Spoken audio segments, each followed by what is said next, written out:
प्रिय विद्यार्थियों, आपका स्वागत है आशीष विषय में। तो आज हम देखेंगे ज्यामितीय समावयवता क्या होती है।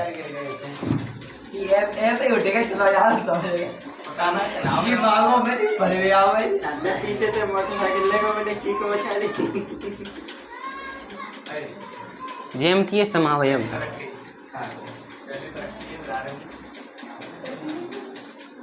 ज्यामितीय समावयवता देखो, ज्यामितीय समावयवता को हम एक और नाम रखा गया है, इसे समपक्ष व विपक्ष ज्यादा दूर पहुंचेगा समावयवता भी कहते हैं, विपक्ष तथा भी कहते हैं।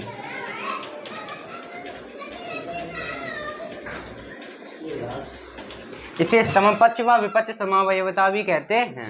देखो, समपक्ष और विपक्ष किसे बोलते हैं। देखो, फिर समपक्ष देखें, फिर देखें विपक्ष, जैसे आगे लिख दें। इसे समपक्ष विपक्ष समावयवता भी कहते हैं। देखो, समपक्ष विपक्ष समावयवता किसे कहते हैं। देखो समपक्ष किसे बोले, सम यानी समान। जब दो समान लिगेंड परस्पर 90 डिग्री के एंगल पर हो तो उसे हम बोलेंगे क्या, समपक्ष समावयवता। और विपक्ष क्या बोलेंगे, यानी विपरीत। जब दो समान लिगेंड क्या हो, विपरीत दिशा में हो, यानी 180 डिग्री के एंगल पर हो तो उसे हम क्या बोलेंगे, विपक्ष समावयवता। समझ रहे हो। देखो, समपक्ष का मतलब दो समान लिगेंड हो 90 डिग्री एंगल। मान लो इस प्रकार, एक एरा लिगेंड, एक एरा, एंगल कितना है 90 डिग्री। जब दो समान लिगेंड कितने डिग्री पर हो, 90 डिग्री के एंगल पर हो तो उसको क्या बोलेंगे, समपक्ष। और विपक्ष समावयवता क्या बोलेंगे, जब दो समान लिगेंड विपरीत दिशा में, मतलब एक इधर हो एक इधर हो। समझ रहे हो, एक इधर हो एक उधर हो, यानी एंगल कितना हो, 180 हो। सीधी रेखा का एंगल कितना होता है, 180। यानी जब दो समान लिगेंड 90 डिग्री के एंगल पर हो तो समपक्ष, और 180 डिग्री के एंगल पर हो तो विपक्ष। ठीक है, तो आप क्या लिखोगे,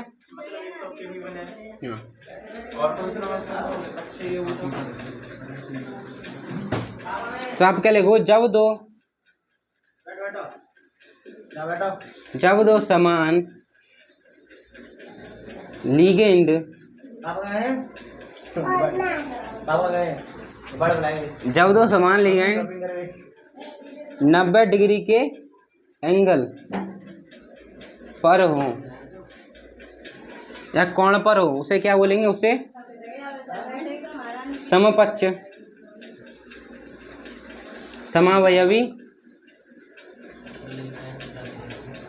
कहते हैं। विपक्ष किसे कहेंगे, जब दो समान लिगेंड 180 डिग्री एंगल पर हो, 180 डिग्री के कोण पर हो, या इस प्रकार से जब दो समान लिगेंड विपरीत दिशा में हो। ठीक है, विपरीत मतलब 180 डिग्री का ही कोण बनेगा। समझने की दृष्टि से आप ऐसे भी ले सकते हैं, जब दो समान लिगेंड 180 डिग्री के कोण पर हो उसे विपक्ष समावयवी कहते हैं। विपक्ष समावयवी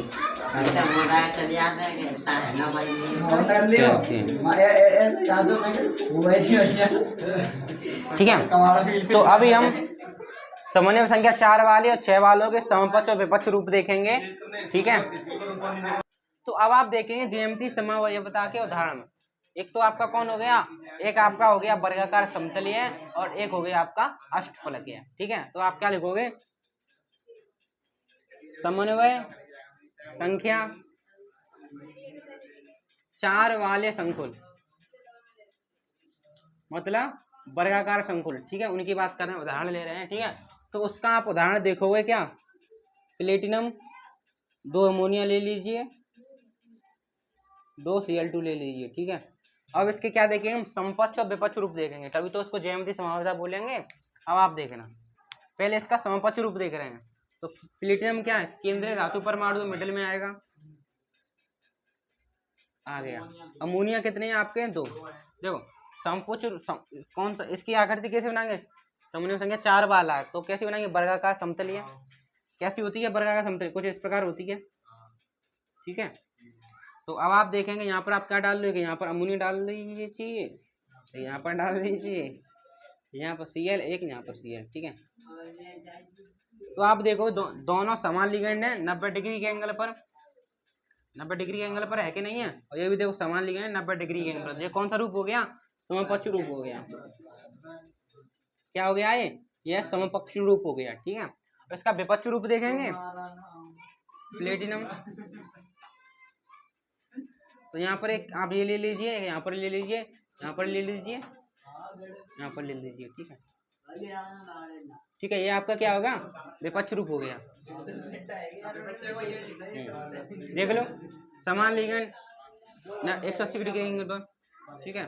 तो अतः हम कह सकते हैं ये क्या आपका ज्यामितीय समवायता दर्शा रहा है, ठीक है। समपक्ष रूप है ना आपका, विपक्ष रूप है। तो आप देखेंगे समन्वय संख्या 4 वाले संकुल का उदाहरण।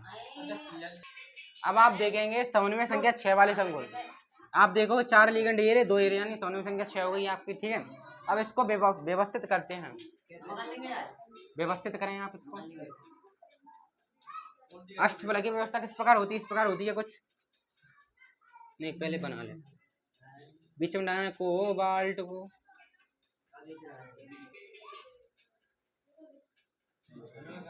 ठीक है, ये वाली है। तो आप यहाँ पर अमोनिया डालें, यहाँ पर भी डालें,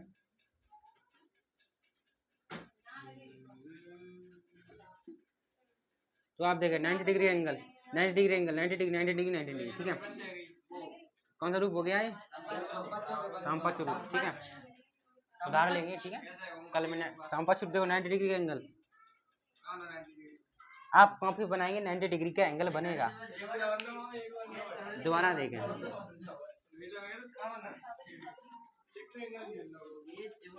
जल्दी माते उतरो।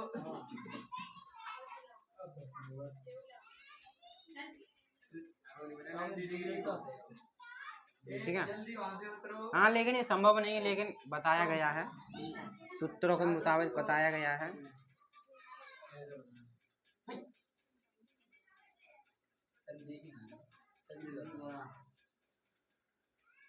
ठीक है, ये क्या हो गया आपका समपक्ष रूप हो गया।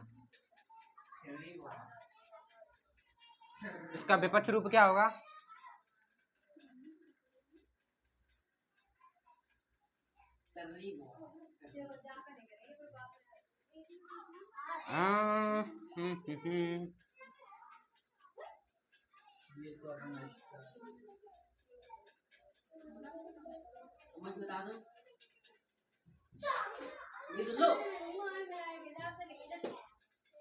ये क्या होगा विपक्ष रूप,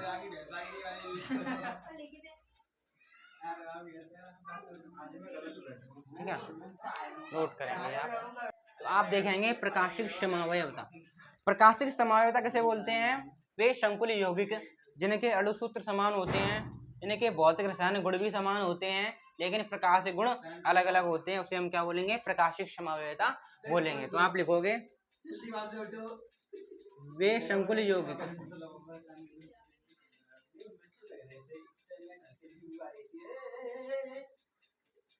जिनके अणुसूत्र समान होते हैं,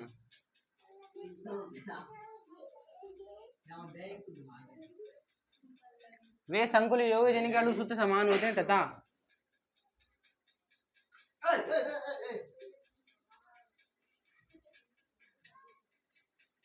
भौतिक एवं रासायनिक गुण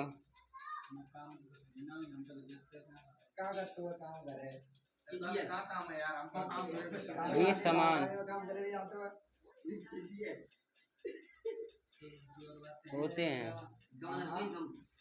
वे संकुल यौगिक जिनके अणुसूत्र समान होते हैं तथा भौतिक एवं रासायनिक गुण भी समान होते हैं, परंतु इनके प्रकाशिक गुण अलग अलग होते हैं, परंतु प्रकाशिक गुण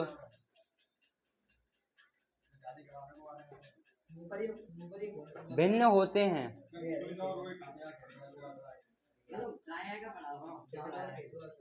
प्रकाशिक समवायवी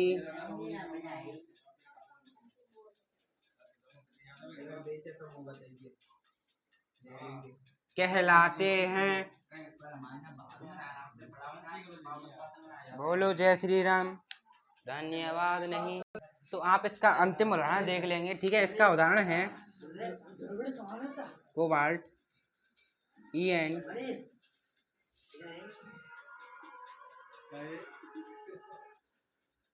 अभी आप देखेंगे, तब तक इतना नोट करें, उदाहरण के तौर पर आप उतारेंगे। तो प्रिय विद्यार्थियों, अब आप देखेंगे वर्नर सिद्धांत, वर्नर प्रिंसिपल। देखो, वर्नर नामक वैज्ञानिक ने उपस्थित संयोगी यौगिकों से संबंधित एक सिद्धांत प्रतिपादित किया जिसे हम वर्नर सिद्धांत कहते हैं। किससे संबंधित? उपसह संयोजक यौगिकों से संबंधित वर्नर नामक वैज्ञानिक ने एक सिद्धांत प्रतिपादित किया जिसे हम क्या बोलते हैं? वर्नर सिद्धांत कहते हैं। ठीक है, तो आप लिखेंगे क्या?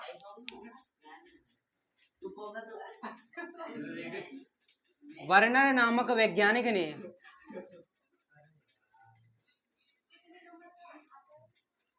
यह आपका करीब पेपर में 4 मार्क्स का आएगा। पूरा चैप्टर 9 या 10 नंबर का आएगा। यह पूरा चैप्टर कल हमने देखा था, यह पूरा चैप्टर आपका 7 मार्क्स का है, 7 नंबर का है। तो वर्नर नामक वैज्ञानिक ने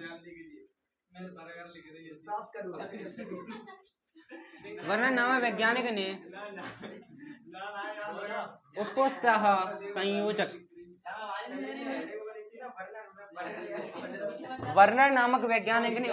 संयोजक यौगिकों से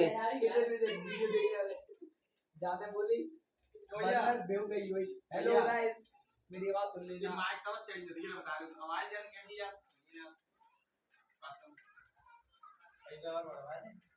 वर्नर नामक वैज्ञानिक ने उपसह संयोजक यौगिकों से संबंधित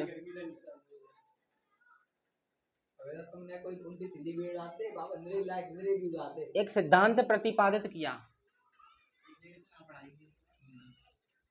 एक सिद्धांत प्रस्तुत किया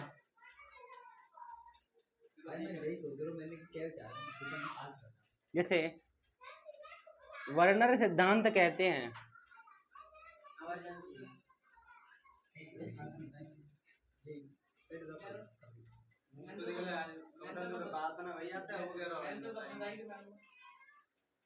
ठीक है, तो यह आपका वर्नर सिद्धांत होता है। वर्नर नामक वैज्ञानिक ने उपसह संयोजक यौगिकों से संबंधित एक सिद्धांत प्रस्तुत किया जिसे हम क्या बोलते हैं? वर्नर सिद्धांत कहते हैं। ठीक है, तो हम कुछ वर्नर सिद्धांत की अभिधारणाओं को पढ़ेंगे इससे संबंधित। ठीक है, आपको यह बहुत ही मोस्ट इंपोर्टेंट है, वर्नर सिद्धांत पेपर में आता है। आपकी किताब में सबसे पहले वर्नर सिद्धांत ही दे दिया गया था।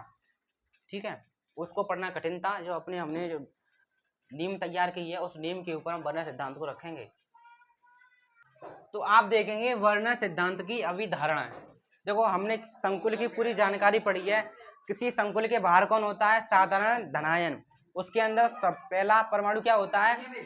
CMA, सेंट्रल मेटल एटम, यानी केंद्रीय धातु परमाणु। फिर कौन आता है? लिगेंड। लिगेंड के संकुल के बाहर कौन होता है? आपका साधारण ऋणायन। तो वर्नर सिद्धांत की अवधारणा क्या कहती है? यह कहती है कि किसी संकुल यौगिक में केंद्रीय धातु परमाणु 2 प्रकार की संयोजकता को दर्शाता है। जो आपका केंद्रीय धातु परमाणु है, 2 प्रकार की संयोजकता को दर्शाता है। और 2 प्रकार की संयोजकता का नाम है, पहली वाली का नाम है प्राथमिक संयोजकता, दूसरी वाली का नाम है द्वितीयक संयोजकता। ठीक है, जो आपका केंद्रीय धातु परमाणु है, सेंट्रल मेटल एटम है, 2 प्रकार की वैलेंसी को प्रदर्शित करता है। ठीक है, तो आप क्या लिखेंगे? आप लिखेंगे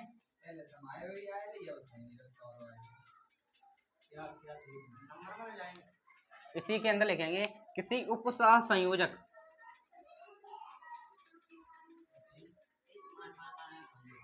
बात एक ही है, संकुल बोले या बात ये बोले। ठीक है, किसी उपसह संयोजक यौगिक में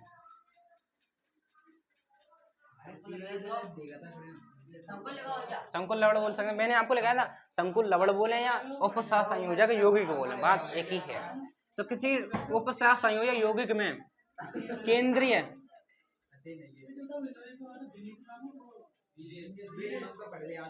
केंद्रीय धातु परमाणु 2 प्रकार की दो प्रकार की संयोजकता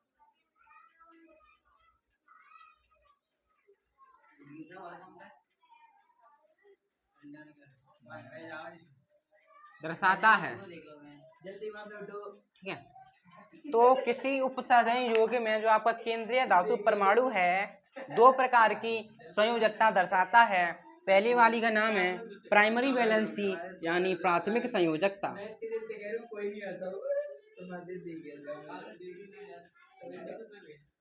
प्राथमिक संयोजकता और दूसरी का नाम है द्वितीयक संयोजकता।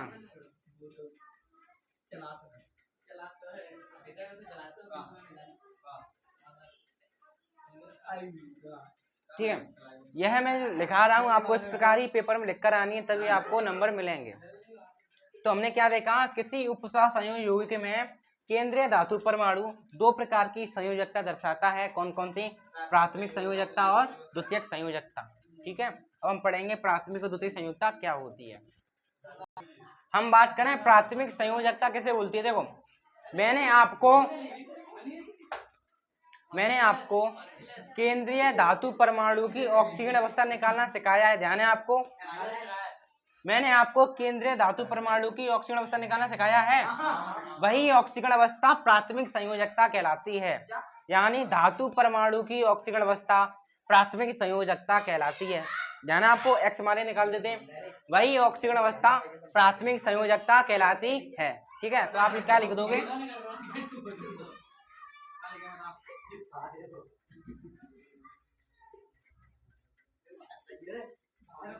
केंद्रीय धातु परमाणु की ऑक्सीकरण अवस्था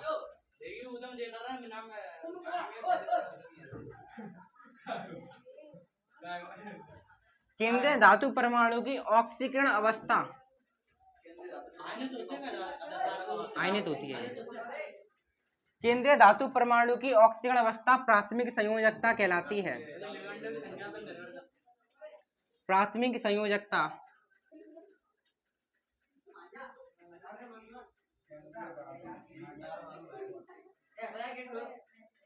कहलाती है।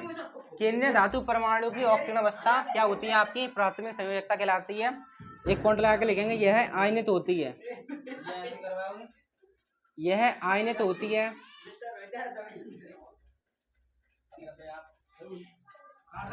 यह ऋणायनों से संतुष्ट होती है।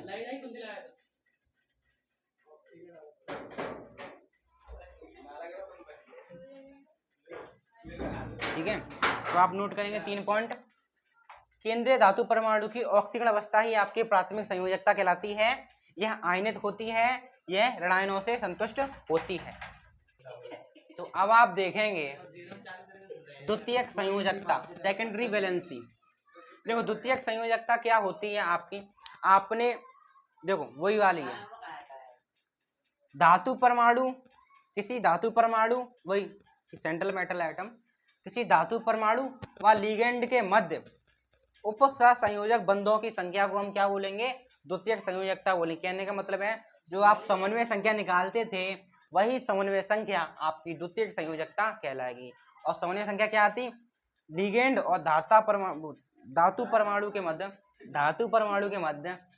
उपसंयोजक बंधों की संख्या को हम समन्वय संख्या बोलते हैं। ठीक है, वही समन्वय संख्या आपकी द्वितीयक संयोजकता कहलाएगी। ठीक है, नहीं वो बाकायदा जैसे लिखे हैं, तो आप क्या लिखोगे? किसी धातु परमाणु व लिगेंड के मध्य उप सह संयोजक बंधों की संख्या को, कितने बॉन्ड बने आपके कोवलेंट, कितने आपके कोऑर्डिनेट बॉन्ड बने उन्हीं के हिंदी में लिख लें आप। किसी धातु परमाणु व लिगेंड के मध्य उप सह संयोजक बंधों की संख्या को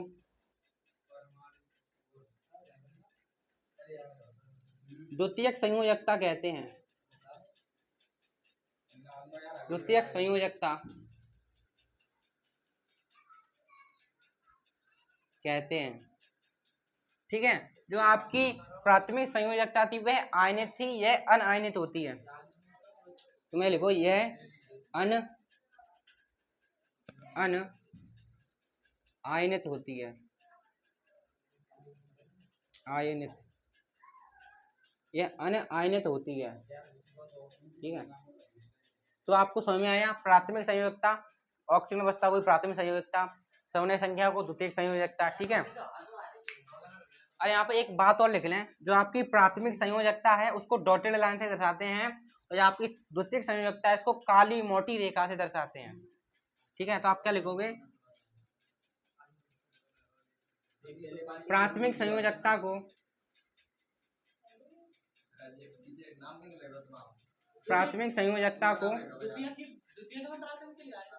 हाँ दोनों का मिक्स, द्वितीयक संयोजकता को कैसे दर्शाएंगे, डॉटेड लाइन से, dot dot dot dotted line से दर्शाते हैं।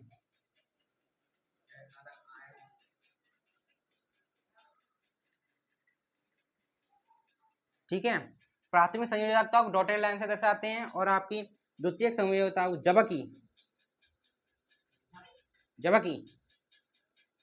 द्वितीयक संयोजकता को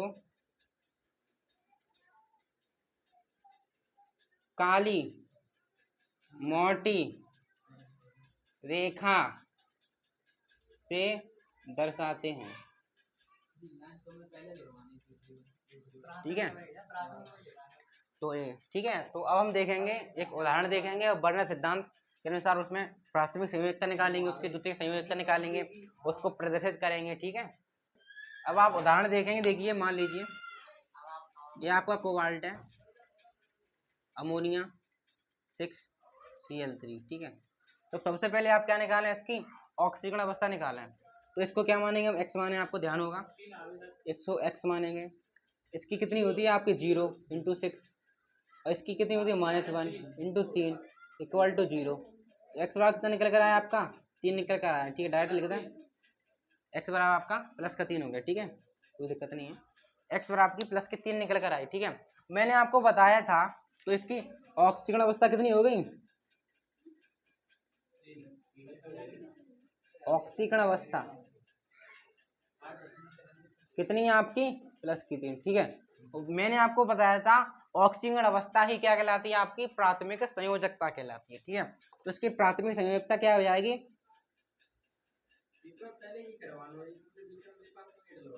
ठीक है, तो प्राथमिक संयोजकता क्या हो गई आपकी +3 हो गई। ठीक है, तो प्राथमिक संयोजकता आप निकालना सीख गए। अब हम समन्वय संख्या की बात करें, इसकी समन्वय संख्या क्या होगी, देखो समन्वय संख्या क्या होती है, उपसह संयोजक बंधों की संख्या को क्या बोलते हैं हम, समन्वय संख्या बोलते हैं। बंध किनके मध्य होंगे, CMA के बीच में और लिगेंड के बीच में। तो आप देखो कितने लिगेंड हैं आपके 6, तो जितने लिगेंड उतनी समन्वय संख्या। तो कितनी समन्वय संख्या होगी आपकी 6, जितनी समन्वय संख्या उतनी ही द्वितीयक संयोजकता। ठीक है, तो द्वितीयक संयोजकता कितनी होगी आपकी, द्वितीयक संयोजकता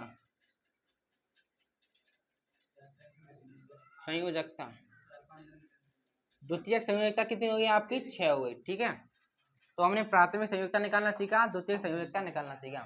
ऑक्सीजन अवस्था ही प्राथमिक संयोजकता, समन्वय संख्या ही द्वितीयक संयोजकता।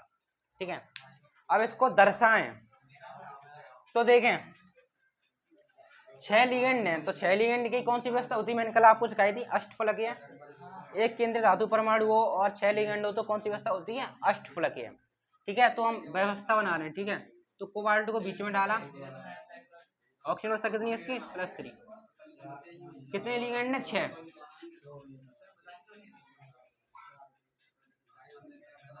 तो लगा दें आप। ठीक है, अमोनिया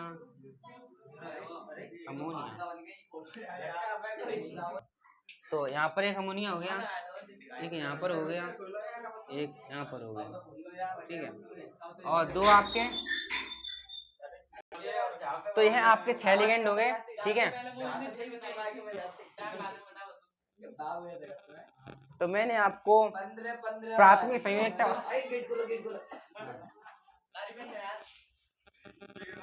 तो मैंने आपको प्राथमिक संयोजकता बताई थी। प्राथमिक संयोजकता किससे संतुष्ट होती है? ऋणायनों से संतुष्ट होती है। ठीक है, ऋणायन तो यही आपके 3 नेगेटिव आयन होंगे। ठीक है, उनको आप किससे दर्शाओगे? डॉट से। द्वितीयक संयोजकता किससे दर्शाते हैं? काली मोटी रेखा से दर्शा दिया। और जो प्राथमिक संयोजकता होती है उसको किससे दर्शाते हैं हम? डॉटेड लाइन से। ठीक है, और जो आपकी प्राथमिक संयोजकता होती है किससे संतुष्ट होती है? ऋणायनों से। ठीक है, तो ये वाले ऋणायन ले लेंगे हम। Dot dot dot dot Cl negative, कहीं पर भी दर्शा सकते हैं आप Cl negative, dot dot dot dot Cl negative. ठीक है, तो ये आपका क्या हो गया? बर्नर सिद्धांत के द्वारा बनाया गया डायग्राम। ठीक है, तो आप इतना सारा लिख कर आओगे बर्नर सिद्धांत में। ठीक है, तो प्रिय विद्यार्थियों आज के लिए इतना ही। धन्यवाद।